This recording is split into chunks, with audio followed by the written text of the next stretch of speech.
welcome to Room 420 presented by Veriheal. I am so excited to have a good friend of mine, Dr. Shackleton, in here. He's a chiropractor. He's a rugby player. Like I said, we get a lot of multi-talented people in on this show. How you doing today? I'm good. Thank you so much for having me. I really appreciate you guys bringing me in and taking time for this. No, I appreciate you coming on. I know we talked about the black eye playing rugby, so just for our viewers so they know. Yeah, just took a bit of a shoulder to the old orbital, but all good now. It's looking better. So we on this show we wanted to talk to you about a little bit of stuff, some basic tips people should know for keeping their back healthy. Particularly like sitting in chairs, man. Any tips for us? So a big thing with sitting in chairs is it kind of gives us the opportunity to just let our abs relax. And when it comes to static posture, your abdominal muscles usually take a pretty large role in relieving stress in the joints of the back. So a tip I always love to tell patients is trying to force your spine in extension. It's going to raise your ribs a little bit and keep your abs in control, take some of that pressure off the low back. So in my current sitting situation, I've got an old recliner here. Not the most comfortable, but I've just put a pillow back here that I had extra. But something I like to tell patients at home is I generally say a beach towel. This is my bath towel, but it's like very thin. So take it, roll it up into a nice cylindrical shape like so. And then instead of where that pillow is, I will see if I can maneuver this camera in here. I will sit as far back in the chair as I can, and I'll place the towel kind of in the curve of my lumbar spine. Let's see if you can get a good picture there. So that's going to force me into sit in a little more upright of a position here. And like I said, take some of the pressure off the low back. So I feel like those are like such simple things that I've heard, but like another one, I guess I was curious about, like a lot of people like taking road trips and driving and stuff like that. Do you think the same thing, just work on that? Yeah. It can be a little dependent on the seat you have in your car. Car seats are so variable.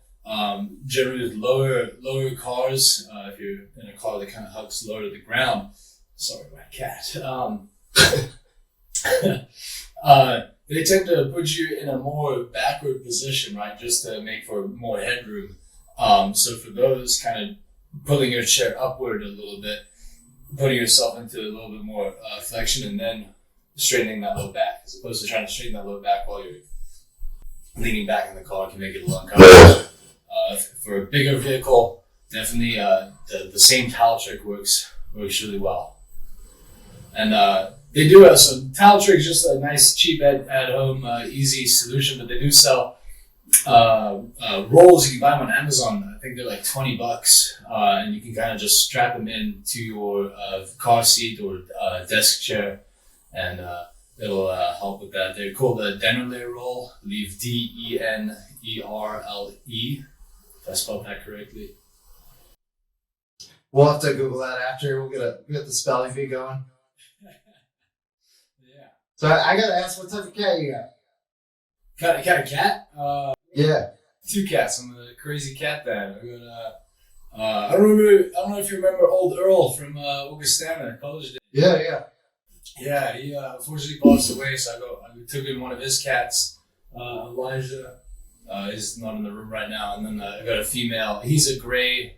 I think Tabby is the gray. Not a big cat guy, but they were kind of thrust upon me. And then the female is a long-haired tortoiseshell, so very coolly colored. Yeah. Have you found yourself like I think there's this old video I loved. It was like a cat massage video. Have you found yourself being like, I gotta perfect the techniques for the cats now too? I did when I was going through chiropractic school. There was this like viral video of this guy adjusting his dog, and we were kind of like, I don't know how we feel about this, but the animal chiropractic is a common thing, especially when it comes to like racehorses and cattle, breeding cattle. So I was like, let's see if we can do it on the cat. The cats are so flexible. It's not going to work with them. But they call it kneading, making bread. That's kind of my male cat does that all the time, but it's not so relaxing. He's got claws, so we're getting massages from the cats. So I'm curious too, like how'd you get into chiropractic with so was it Palmer School of Chiropractic, correct? Yeah. So both went to undergrad at Augustana. I went there to play football. I think you went to play football as well. Yep. So I grew up in South Africa where rugby was our main sport, and I didn't think people played rugby in the United States. Come to find out, they had a team at the college. Started playing there with Earl, who was the coach, and then he told me, if you want to play a little more competitively, the chiropractic college has a program there. So I started playing with those guys, got involved, and the more I was around it, the more I fell in love with it. I was doing a business degree. I had no intention of spending more time at school, but yeah, exactly. Like these guys were so passionate about it, and it helped with all the aches and pains that came with the sport. So it really went hand in hand. And then, yeah, here we are today. So I feel like it's pretty unique that you're able to. Do you feel like you're able to diagnose yourself a little bit too with like playing rugby and kind of keeping yourself athletic? Yeah. To an extent. Sometimes in your own head, it's always good to have a peer help you out with finding out stuff. I recently this year got into a tackle, made a contact, put a click in my shoulder, and was in a decent amount of pain. And in my head, I deduced where the pulp came from, and I thought AC joint sprain. Basic stuff, but got my buddy Dr. Sama Shayed, who I played rugby with at Palmer and work with today. Got him to take a look, and we came to the conclusion that it was sternoclavicular, so right where the clavicle comes here. A little more rare of an injury, but yeah, so always good to have an outside peer. I also, another example of that is recently had an issue with my cat, and got an old Google machine, tried diagnosing my cat because I thought I know enough about the human body, must translate to cat bodies. And first thing I was like, oh, cat's got pancreatic cancer. Turns out my diagnosis was way off, so they're in to help me out there. But I think that's the thing is like gotta trust the professionals. I think like myself, I mean, I'm not gonna try to adjust my own back, so I'm gonna trust Dr. Shackleton with that. On that though, there is a bit of fear mongering with like adjusting your joints and whatnot. No issue with self adjusting. My only tips are to stay healthy, avoid injury. Is never try force the leverage. So when I see people doing that, that's a really risky maneuver. When we adjust, we're kind of working with the joint, the orientation of the joint, and forcing the adjustment in that plane. When you start doing stuff like this, it puts everything in a different angle, and you can kind of cause injury to the ligaments there. So self-adjusting is fine, just as long as it's within reason and not forced.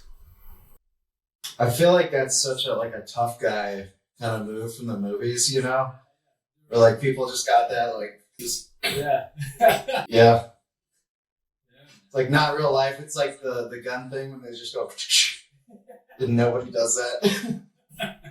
Just unnecessarily reloaded a bullet there. Yeah, like if you had a chiropractor at the movie, that'd be interesting to me. They're like, that's total BS. Don't do that. Yeah, man. It does, especially with sports though, it can help loosen things up, decrease, especially after a physical sporting event can help reduce pain in the area, so. I got a question for you because I know you played rugby and football. So I think there's such a hot debate about like how to tackle too, between the two sports and how it kind of impacts your neck. And I've just seen like the kind of progression. Do you have any input on that? Yeah, so one thing I did note as a student through chiropractic college, a big thing there is they wouldn't let us as students adjust other students without taking x-rays, just for liability issues for the college. So I x-rayed a lot of my friends, and a lot of the guys had grown up playing football, and they had a decent amount of degeneration already occurring within their neck, and the cervical vertebra, and we refer to it as DDD, degenerative disc disease. It's just where your body senses that the joint's a little bit unstable, and to try to stabilize it, it recruits a little bit of bone to the area. So pretty common with that head impact. And I think they've only really put an emphasis in the last few years of getting your head out the way to tackle. But I remember in high school and college, tackling with the head seemed to be a good method because it's a game of yards and inches. You want to prevent them from going forward as much as possible. So, that direct axial compression can cause a little bit of long-term damage at an early age. I got to follow it too. I know we're talking about rugby. Are you a 7s or 15s guy?